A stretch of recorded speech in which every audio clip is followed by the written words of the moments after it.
It is Saturday, July 27th, and you know what that means. It is time for the High Risk Wrestling Podcast. I acknowledge our new tribal chief, Jared. Well, I'm the new tribal chief. No, I'm not so school, but I'm your host, Jeremy Pierce. Welcome, one and all. Check out the socials, Charismatic Creations on Facebook and YouTube, Charismatic_Creations52 on Instagram, and of course, the 215 on Twitter. And today's show, it's different. We're just going to have a discussion. We're going to talk about rosters, the bloated rosters, the benefits, the downsides, and what needs to happen. But for now, you know what's next. So just go on and hit my music.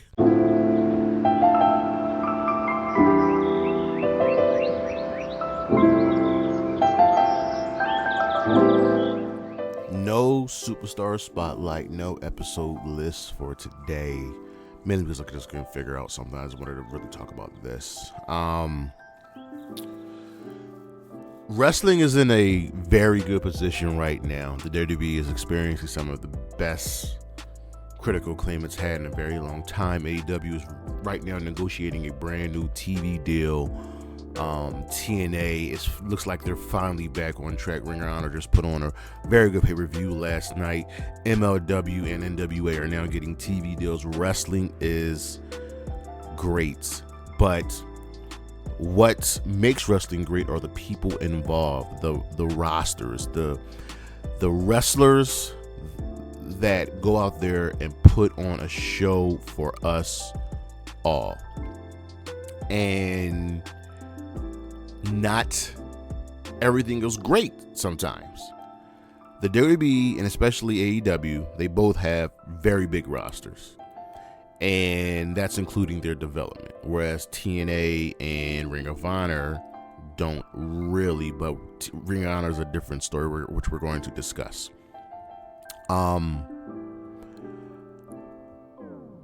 It's hard, right, to cater to everyone. You know what I mean? It's hard to give someone the time, but it can be done. So what are the benefits of having a bloated roster? Well, the first things first is you have the next man up mentality. Injuries happen, period.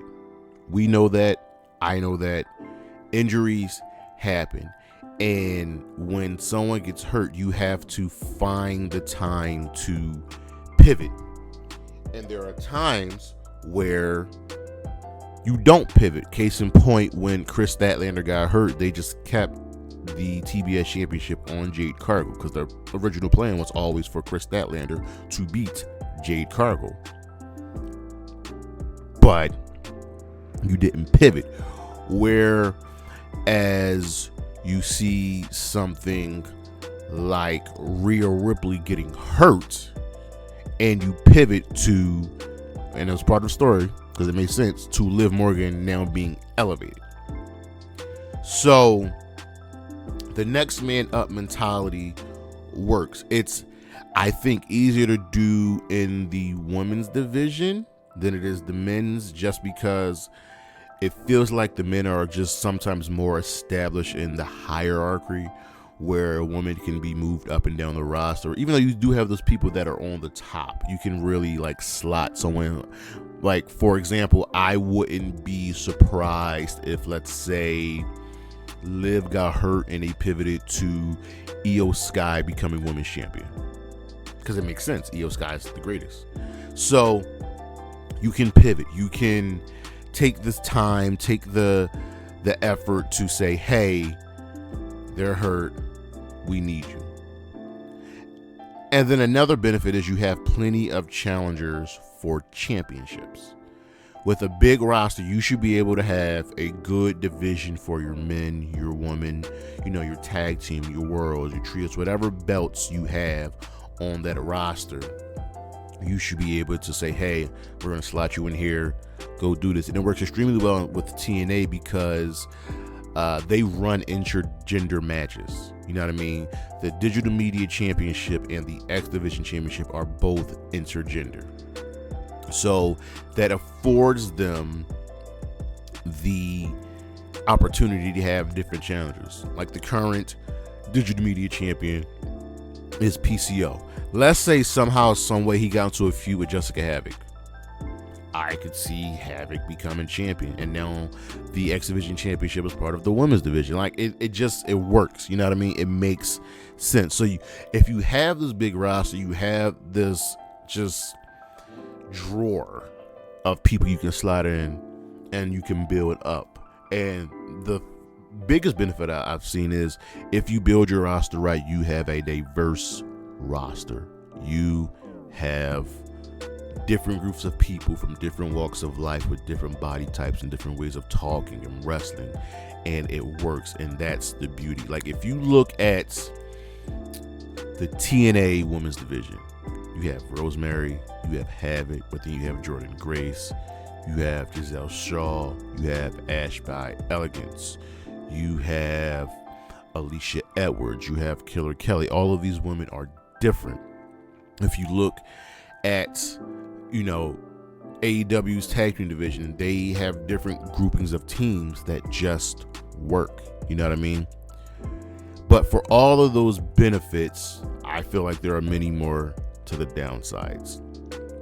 And I think the first thing is, when we talked about the next man up and the plenty of challengers, you can't rotate out because someone is so established, it doesn't make sense for them to go anywhere else. I give you a prime example.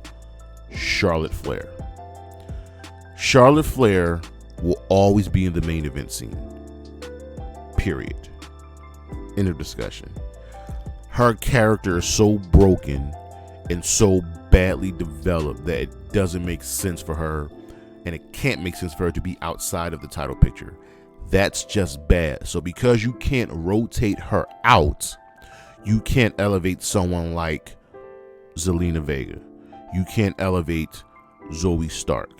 You can't elevate Naomi, even though Naomi's a former champion. You know what I mean? Once people are stuck at the top, it's hard to put someone else in there. And they've tried, especially WWE, they've tried. And remember, my number one saying is, you're only as good as you're booked. And you've been booked badly. Prime example, Jinder Mahal. Jinder Mahal is a former WWE champion. He beat Randy Orton. He went on like a 6-month reign. And in that time period, you were supposed to establish him as a champion. So when Brock Lesnar says, hey, I don't want to face Jinder Mahal at SummerSlam, you're supposed to say, hey, he's our champion. We need to make a new star. Do it. Period. You can't cater to everyone. And after Jinder Mahal was pretty much sent to the woodshed, lost the championship to AJ Styles, he was never the same. He pretty much was a jobber, a top quote-unquote jobber, and never sniffed another world title reign. He became a U.S. champion. People forget he won the U.S. title at WrestleMania in like a fatal 4-way match. But you can't rotate out. The Money in the Bank briefcase was a prime example of, let's see how these people work. You had Ziggler. You had Jack Swagger. You failed with Baron Corbin. You failed with Damian Sandow. You need to establish people. Not get everybody can't be at the top, and AEW does that really, really well. People are so upset that Okada and Jay White aren't in the main event scene. Everyone can't be in the main event scene. Everyone can't be on top. And if you look at Okada, if you look at Jay White, they're clearly having fun. So because you can't rotate out, you're stuck with people that sit in catering. Where is Odyssey Jones? Where is Odyssey Jones? He is sitting in catering. Let that sink in. This man has been on the main roster for 2 years and has not been outside for a single match. They don't even use him on speed. They don't use him on main event. Where is Tamina? Where is MVP? Where is, I don't know, Giovanni Vinci?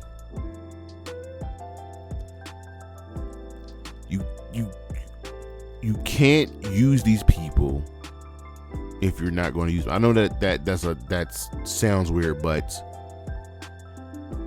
it's like saying you don't know what you don't know. So you can't use these people if you don't use these people. What does sitting and catering do? The same goes for AEW. Where's Aaron Solo? Where's the Dark Order, even though they were just on Ring of Honor last night? Where's Butcher? Where's Blade?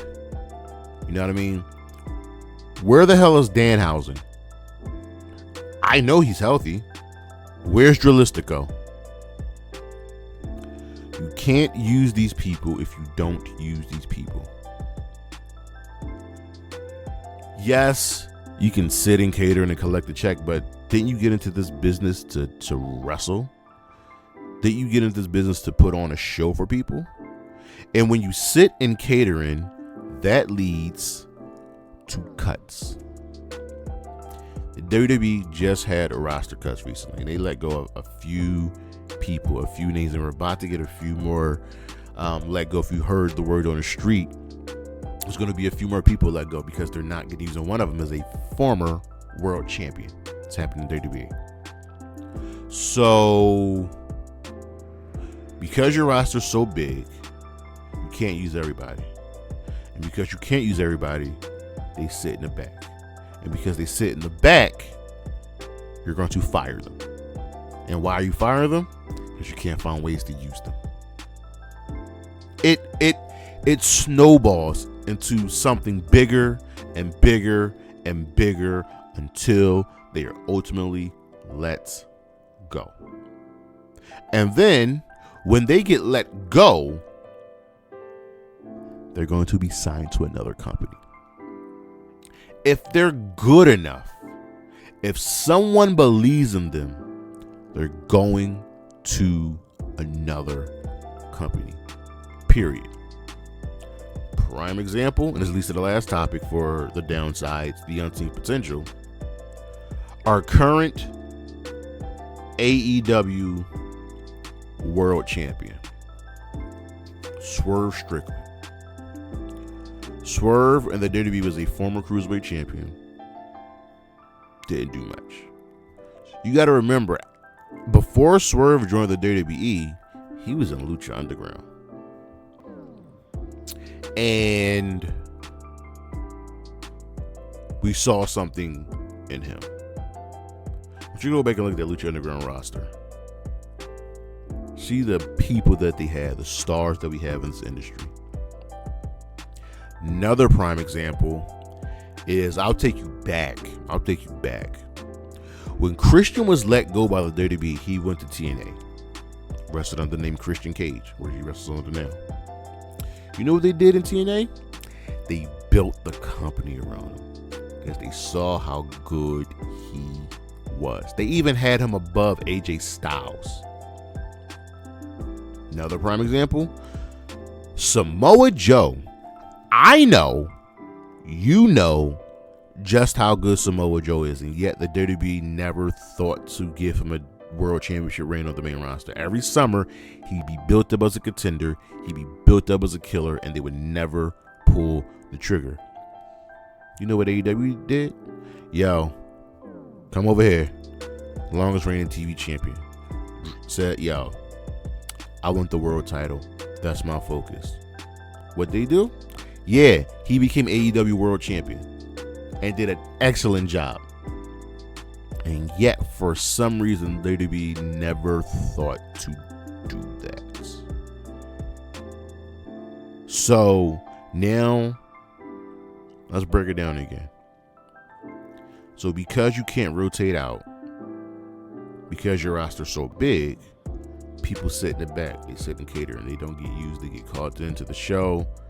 Nothing happens for them.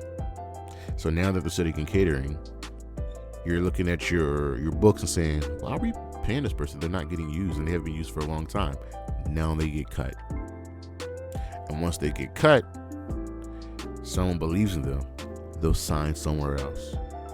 And why did they sign somewhere else? Why did that company sign them? Because they saw the unseen potential. They tapped into something special. It's great to have a big roster, but come on, ladies and gentlemen, something's got to give. Let's look at the WWE's roster, right? Currently on the men's, let's look at the men's Raw roster, right? They have 1, 2, 3, 4, 5, 6, 7, 8, 9, 10. Looks like they have about 40 men on the main roster. People are out with injuries. The women's roster, that's over 20.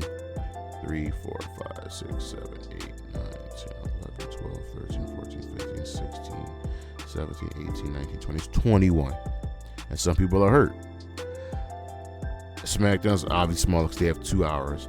And then you have, right, people that are injured or free agents. Big E's out, Brock is out, Eric is out. Hikuleo, who's signed but hasn't been used yet. Jimmy's out. MVP's out, about to be cut. Omos, where's he at? Roman Reigns, who's coming back. Remember, you can't rotate out. Alexa Bliss, Carmella, Charlotte, Raquel, Shotzi, Tamina, Valhalla, all out, or either injured or on maternity leave. That's not including, right, the NXT roster. Remember, the goal of NXT is to at some point move from NXT to the main roster. And the NXT men's roster is bigger than the Raw men's roster. Their women's roster is as big or bigger than the Raw women's roster. And remember, at some point, you want to call these people up, which means people at the top have to be let go. But again, you can't rotate out. You can make an educated guess of who's going to be kept, who's going to be cut.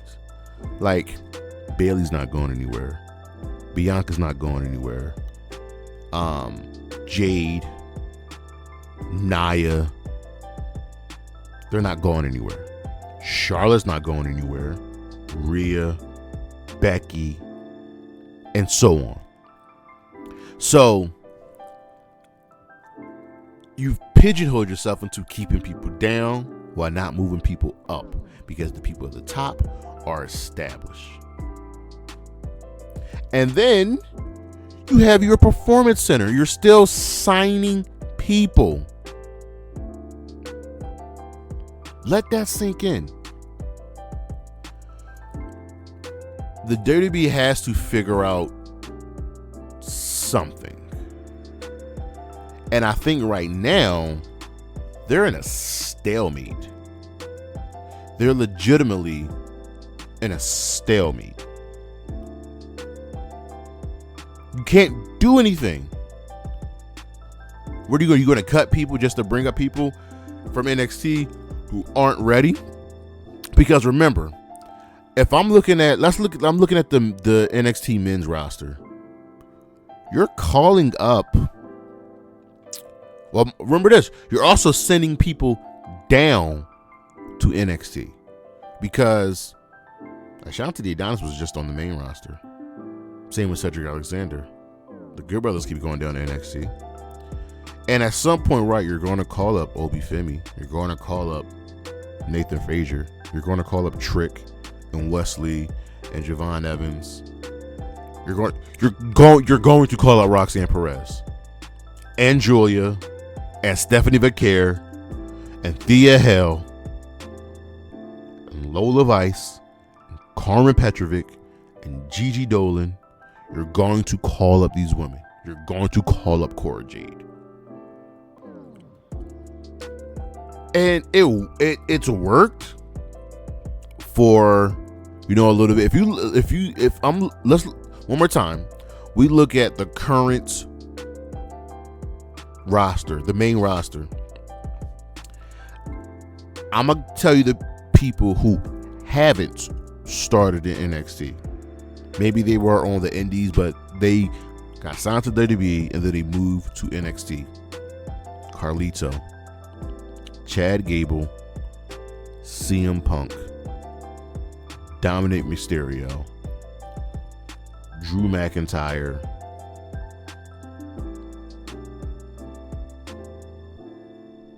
hear that? See that pause? See that pause? Kofi Kingston. The men started out on Tough Enough. That's just the men. Sheamus, Truth, Ray. Everybody else started in NXT. So NXT is working. Let me look at it. The entire Raw women's roster, minus Natalya, all started in NXT. Same goes for the SmackDown women's roster. Outside of Jade Cargill, Naomi started in the NXT game show. So outside of Jade Cargill, the entire SmackDown women's roster started in NXT. So NXT works. And then with TNA, Tony Khan just likes signing people.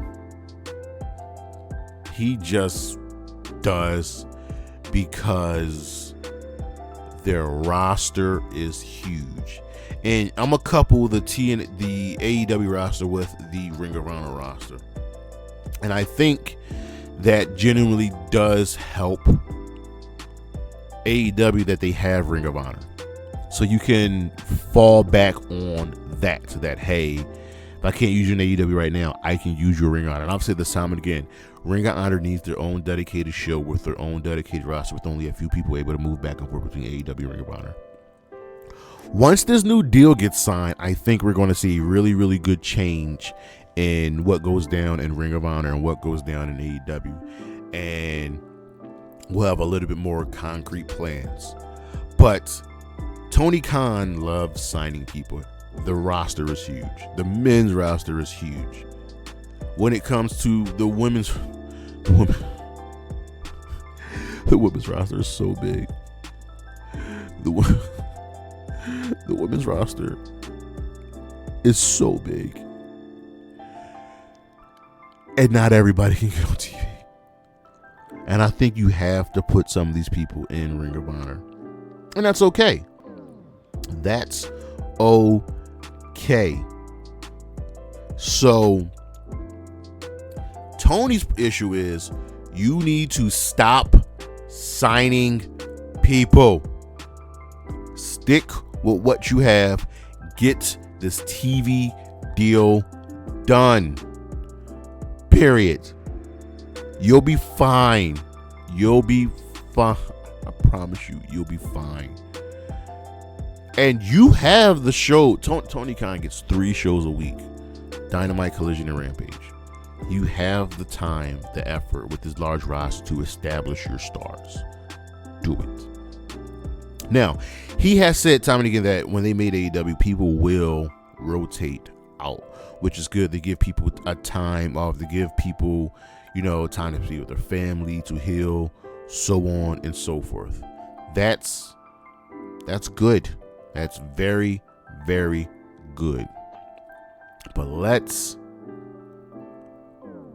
stop signing people, Tony. It's okay. It's okay. And as for TNA, so here's their issue. I think their men's roster is fine. I think their women's roster is a little shallow. TNA has ways to get everybody on TV. I just think with the women, they need just a little bit more, because the Knockouts tag team titles keep going back and forth between 2 women or teams that are just women thrown together, not actual teams. So for TNA, just sign a few more women. Just lock that in, because I think your men's roster is good. I think